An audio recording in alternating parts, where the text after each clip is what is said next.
Hello' গাইছ, এয়া আমাৰ মিনাম আহি আছে। মিনামক এটা ফটো ল'ব দিলোঁ মই। এতিয়া মই যাব ওলাইছোঁ পিলঙেশ্বৰ দেৱালয়। ৰেডি আহি পালোঁ। আহি পাই আপোনালোকক প্ৰথমতে দেখালোঁ ইয়াৰে পুখুৰীৰ মাছকেইটা। চাওকচোন, পূৰা মুড়ি খাই আছে মাছকেইটাই।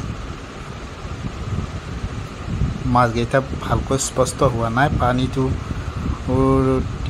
এটা মানে কি চেলেনি এটা পৰিছে, গাঁৱলীয়া ভাষাত ক'ব গ'লে। সেইকাৰণে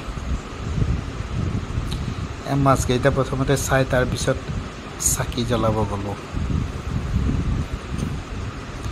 মন্দিৰটো চাওকচোন, কি সুন্দৰ মন্দিৰ, বহুত ভাল লাগে।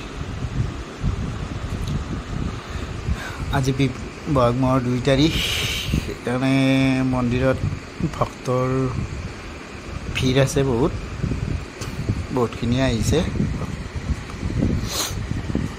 ময়ো গ'লোঁ সোমাই,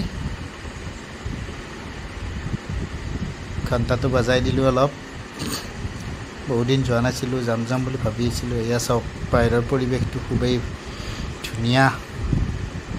লগতে আৰু এটা হনুমান মন্দিৰো আছে। চাওকচোন মন্দিৰটো কি সুন্দৰ মন্দিৰ।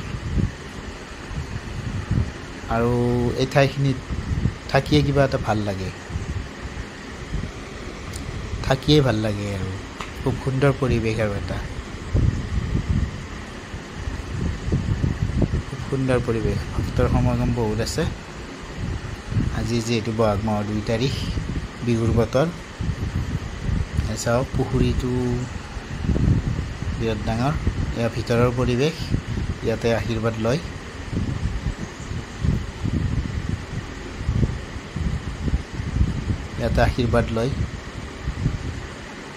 মই আশীৰ্বাদ লৈ আহিলোঁ।